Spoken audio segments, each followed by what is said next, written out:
हमारे रहते आप बेरोजगार क्यों हैं? सरकारी नौकरी की सबसे अच्छी तैयारी, सबसे अच्छे अध्यापक, सबसे कम फीस, हरियाणा का नंबर 1 कोचिंग सेंटर। और भूपेंद्र सिंह हुड्डा ने भी 3 जनसभाएं की है, कागदाना में, जमाल में, माधोसिंगाना में, और कहा है कि इस बार कांग्रेस को जिताओ और जो है अभय चौटाला ने जो इस्तीफा दिया उसके बाद चुनाव नहीं लड़ना चाहिए। हुड्डा से ये तो पूछो तो किस कांग्रेस को जिताने आया है, तो कौन सी कांग्रेस में है। अब कांग्रेस तो ऊपर भी कई ग्रुप बन गए, यहाँ प्रदेश में भी कई ग्रुप है। उससे ये तो पूछो तेरा उम्मीदवार कौन है, किसके लिए वोट मांग रहा है तुम, पहले ये तो पूछो उससे जाकर। हुड्डा अपने आप को ये कहता है कि मैं अगला चीफ मिनिस्टर हूँ। पवन अपने स्पीच में कहता है कि अगली चीफ मिनिस्टर सेल जाए। यहाँ विवाद है कि नहीं है? नहीं, मैं पूछूं यहाँ विवाद है कि नहीं है? तो जहाँ विवाद होगा आपस में, लोग कैसे विश्वास करेंगे? लोग तो उन पे विश्वास करेंगे जिनके बीच में कोई विवाद नहीं होगा।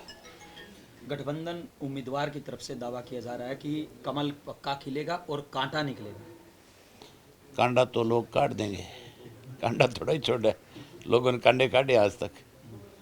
वो तो ठीक कह रहे बेचारा, कांडा तो निकलेगा उनका, उसमें कोई तो राय नहीं, लेकिन कमल नहीं खिल सकता। यहाँ तो चश्मा ही लगेगा। यहाँ तो लोगों ने एक फैसला कर रखा है कि हमने हर हालत के अंदर फिर से INLD को जिताना है और किसान की ताकत को मजबूत करना है। चौटाला साहब, आज गोपाल कांडा और दिग्विजय चौटाला भी हल्के में दौरे पे हैं। मैंने उनसे पूछा दिग्विजय चौटाला से कि आप विरोध करते थे गोपाल कांडा का, फोटो भी वायरल हो रही है आपकी गीतिका की जो हाथों में लेकर के। उन्होंने कहा कि हम कानून का सम्मान करने वाले लोग हैं। अब रात नहीं दी, डंडा दिया है उनके, सरकार में शामिल है। अगर उसका कांडे की गाड़ी में ना चढ़ेंगे, अगर उसके समर्थन में वोट नहीं मांगेंगे, कल सत्ता से हाथ धोना पड़ेगा, कल सत्ता से बाहर कर देंगे। भाजपा के हाथ में चाबी है इस चीज़ की, डर के मारे आज मजबूर होकर के घूम रहे हैं। कह रहे हैं कि 3 साल में जो 17 साल का जो विपक्ष रहा वो हम कर देंगे, अब तक जो है विकास करवाए नहीं थे, हमें मौका दो। तो अब तक क्यों नहीं कराया विकास? 7 साल से बीजेपी की सरकार है, कौन रोकता था इलाहाबाद में विकास कराने से? किसने मना किया था? मैंने उनसे सवाल जानबूझ करके हल्के को इग्नोर करने की कोशिश करी, लेकिन मैंने फिर भी जब जब मुझे यहाँ लोगों ने मौका दिया, मैंने अपनी तरफ से प्रयास किए और लोगों की जो दिक्कत और कठिनाई थी, उनकी जो समस्याएं थी, उनको दूर करवाया। मैंने उनसे सवाल किया कि सरकार तो अभी भी भारतीय जनता पार्टी की है, लेकिन अब तक इलाहाबाद में क्या कुछ नहीं हुआ। तो उन्होंने कहा कि ये काम नुमाइंदा के हैं, नुमाइंदा करवाए, हम कैसे करवाएंगे? तो सरकार किस लिए होती है? फिर तुम्हें यही पता नहीं है मूर्ख हो कि सरकार किसको कहते हैं। मेरे हाथ में सरकार दो, एक दिन में पूरे प्रदेश में एक जैसे काम शुरू हो जाएंगे। चौधरी ओम प्रकाश चौटाला के हाथ में सरकार थी, उन्होंने पूरे प्रदेश में सरकार आपके द्वार कार्यक्रम के तहत हर व्यक्ति को जो दिक्कत और कठिनाई थी उसकी दूर करी और विकास के काम कराए। काम तो विकास वो होता है, उस तरह से विकास किया जाता है, नारे लगाने से विकास नहीं। ये लोग तो विकास नहीं, विनाश करने वाले हैं। लूट के खा के प्रदेश को 9 बड़े घोटाले कर गए, उनकी जांच नहीं करा रहे। शराब का घोटाला किया, धान का घोटाला किया, रजिस्ट्री का घोटाला किया, दवाइयों का घोटाला किया, उसके इलावा बाजरे का घोटाला किया, उसके साथ साथ सरसों में घोटाला करके किसान को परेशान कर दिया। कितने घोटाले किए उन्होंने। अब तो आम आदमी की ज़बान पे एक बात है कि कोई भी टेंडर जब छूटता है तो उसका 5 से 8% जो पैसा है वो मंत्री को देना पड़ता है।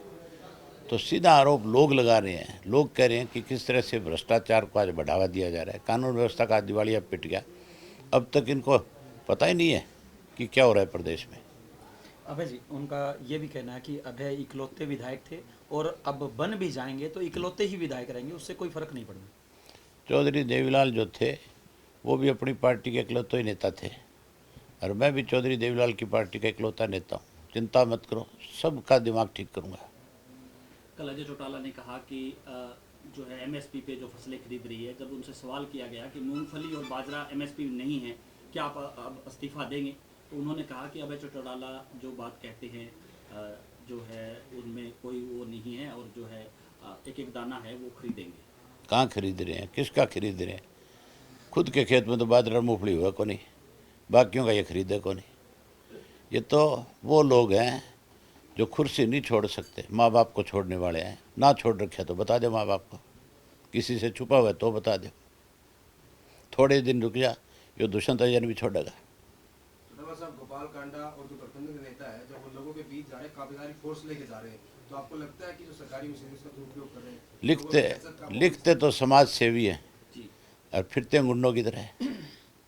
समाज सेवी जो होता है वो तो बिल्कुल मेरी तरह अकेला जाता है लोगों के बीच में, जिसको किसी का डर नहीं होता। जो समाज की सेवा करता है उसको किसका डर है? अगर ये समाज सेवक है तो एक दिन ये बिना फोर्स के जाए ना गांव में लोगों के बीच में वोट मांग करके आए ना। चुनाव आयोग को अभय जी, बीजेपी की तरफ से रैली करवाई जाती है और उस रैली के दौरान तमाम जो बड़े नेता हैं वो वहाँ पे मौजूद रहते हैं और एक जातिगत आधार पर वोट मांगने की कोशिश की जाती है, उसको किस तरह से देखते हैं आप? ये तो हमेशा ही जात पात का जहर घोलते हैं।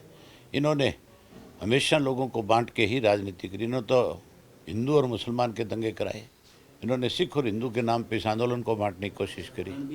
आज भी ये कहीं ना कहीं अगले और पिछले का नाम लेकर के फिर कहीं जातिवाद का जहर घोलना चाहते हैं। लेकिन हरियाणा के लोग जो हैं आज इनके किसी भी इस तरह के नारे के बहकावे में नहीं आने वाले।